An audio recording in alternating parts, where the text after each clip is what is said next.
नमस्कार। एम्स के social media में आप सभी का स्वागत है। एम्स बस तैयारी में है आपके हर इलाज के लिए, मगर उससे पहले एम्स के सर्वेसर्वा डॉक्टर शक्ति कुमार गुप्ता ने आप सभी के लिए सोशल मीडिया में अलग अलग विशेषज्ञ डॉक्टर अलग अलग विभागों के हैं, वो आपको जानकारी देते हैं और एम्स में क्या क्या नई अत्याधुनिक सुविधाएं हैं जो देश में नंबर 1 होगी। उसी क्रम में आज हमारे पास पैथोलॉजी विभाग की assistant professor doctor Ishani Gupta हैं, पैथोलॉजी से हैं। डॉक्टर साहब, आपका स्वागत है। सबसे पहले तो डॉक्टर ईशानी गुप्ता जी ये जानेंगे, आम पब्लिक को पता नहीं था व्हाट इज पैथोलॉजी। क्या पैथोलॉजी वही है जहां सिर्फ ब्लड टेस्ट होता है, उतना ही आपका काम है या इससे ज्यादा? पैथोलॉजी, आपने सही कहा कि पैथोलॉजी जो है आम जनता को सिर्फ इतना ही पता है कि ये एक ब्लड टेस्ट, सिर्फ यहाँ पे हम ब्लड टेस्ट देते हैं, पैथोलॉजी लैब में जाते हैं और पैथोलॉजिस्ट वो करता है। मगर नहीं, पैथोलॉजी इससे काफी बड़ा विशेषज्ञ सब्जेक्ट, बहुत इंपॉर्टेंट सब्जेक्ट है। आजकल की दुनिया में हमने आजकल के ज़माने में देखा है कि कैंसर इतना फैल गया है कि खांसी जुकाम से ज़्यादा तो हमें कैंसर की बात सुनने को मिलती है। ठीक है, तो जब भी हमारा कोई भी हम किसी सर्जन के पास जाते हैं या किसी फिजिशियन के पास जाते हैं, वो बोलता है कि डॉक्टर साहब भाई आपको ये गिल्टी है, तो आपको इस गिल्टी की जांच करानी है। तो ये जो गिल्टी की जांच है ये एक पैथोलॉजिस्ट द्वारा ही की जाती है। जब तक एक पैथोलॉजिस्ट ये रिपोर्ट साइन नहीं कर देता कि इस गिल्टी में कैंसर है या आपको कैंसर होने की आशंका है, तब तक आपका कैंसर का इलाज शुरू ही नहीं हो सकता। डॉक्टर ईशानी जी, तो हम कह सकते हैं कि समुद्र से बड़ा पैथोलॉजी विभाग है। बिल्कुल। और आपके पास कई चीजों की महारत है। Thank you. आज मैं दर्शकों को आपका अनुभव लेके बताना चाहता हूँ अनीमिया के बारे में। अनीमिक है, अनीमिया है, ये वास्तव में आप ही का सब्जेक्ट है। अनीमिया है क्या? अनीमिया, अगर सरल शब्दों में कहा जाए तो अनीमिया होता है खून की कमी। हमारे खून में हमारे आरबीसीज होते हैं। आरबीसीज के अंदर एक प्रोटीन होता है जिसका नाम होता है हीमोग्लोबिन। अगर किसी वजह से हीमोग्लोबिन की कमी हो जाए तो उसको हम अनीमिया कहते हैं। हीमोग्लोबिन जो प्रोटीन है उसका काम है हमारे बॉडी में, हमारी टिश्यूज और सेल्स और हर जगह ऑक्सीजन की सप्लाई करवाना। तो किसी वजह से अगर हीमोग्लोबिन नहीं बन पाता है या हीमोग्लोबिन कम है तो हमारी बॉडी को ऑक्सीजन की जो कमी महसूस होती है और पर्याप्त मात्रा में ऑक्सीजन नहीं मिल पाती है। डॉक्टर ईशानी, इसके कारण क्या है अनीमिया के? और साथ ही मैं ये भी पूछना चाहूँगा दर्शकों के लिए, अनीमिया का जैसे अडल्ट है, बुजुर्ग है, मेल है, फीमेल है, इन सभी के कारण एक एक हैं या डिफरेंट है? अनीमिया के बहुत कारणों से हो सकता है। सबसे इम्पोर्टेंट कारण है पौष्टिक तत्वों की मात्रा सही ना लेना, जिससे आयरन डेफिशिएंसी या फिर विटामिन B12 की डेफिशिएंसी या फॉलिक एसिड की डेफिशिएंसी, ये जितने भी मैं मिनरल्स या इनकी बात कर रही हूँ, ये सब हमारे हीमोग्लोबिन बनाने में मदद करते हैं। तो अगर हम इन iron, vitamin B12, folic acid जो है, इनकी पर्याप्त मात्रा नहीं ले रहे हैं अपने खाने में, तो हमें अनीमिया हो सकता है। उसके अलावा हमारी बहुत सारी जेनेटिक कंडीशंस होती हैं, जैसे थैलेसीमिया है, सिकल सेल अनीमिया है। हमने बच्चों में खासकर जो पैदा होते ही थैलेसीमिया और सिकल सेल अनीमिया है, तो उनमें अनीमिया का कारण ये भी हो सकता है।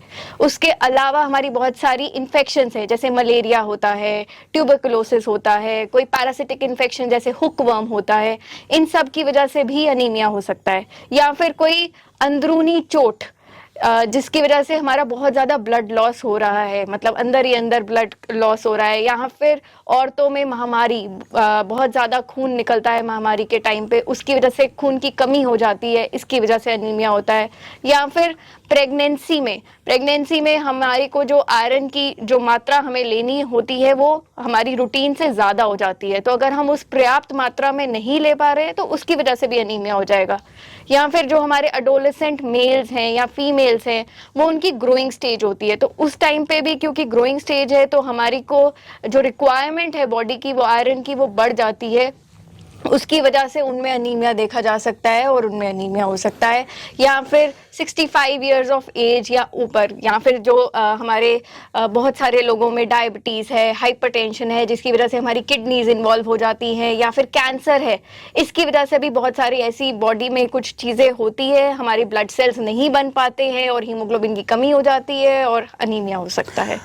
बहुत महत्वपूर्ण जानकारियां आपने दी हैं दर्शकों को।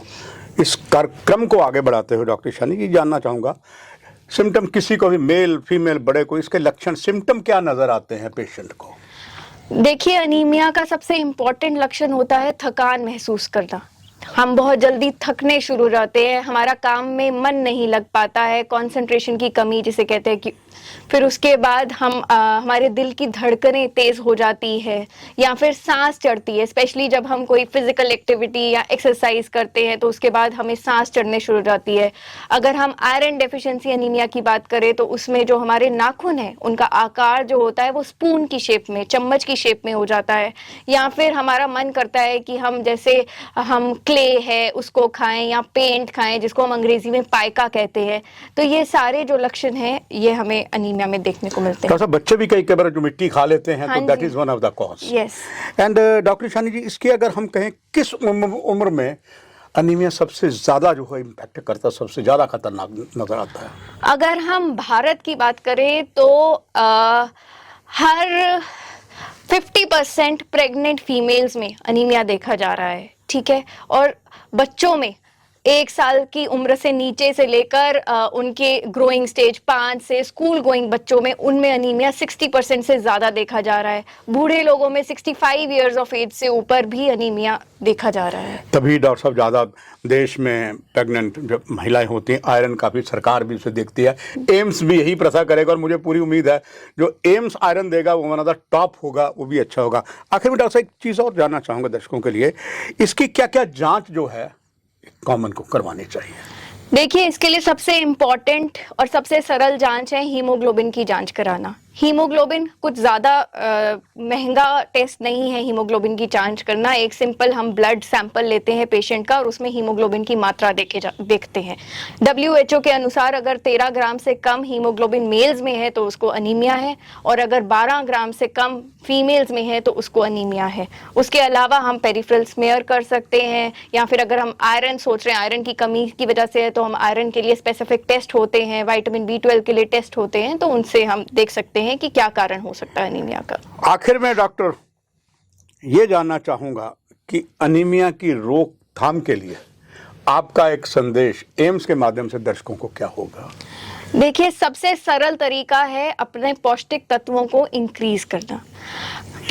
देखा गया है कि आयरन डेफिशिएंसी अनीमिया जो है वो सबसे इम्पॉर्टेंट अनीमिया का कॉज है। तो इसलिए अगर हम आयरन का कंटेंट अपनी डाइट में इंक्रीज करें, उसके लिए कुछ ज़्यादा नहीं करना है। हमें हरे पत्ते वाली सब्जियां खाएं, हम फ्रूट्स खाएं अच्छे से, हम नट्स खाएं। फिर उसके बाद जो लोग नॉन वेजिटेरियंस हैं तो वो लोग अपना चिकन, मीट, एग्स ये सब ले सकते हैं। अगर हम आयरन सप्लीमेंट्स बहुत ईजिली अवेलेबल है, इनफैक्ट हमारे आंगनवाड़ी सेंटर्स, PHC सब जगह अवेलेबल है, हमारी गवर्नमेंट प्रोवाइड कर रही है फ्री ऑफ कॉस्ट।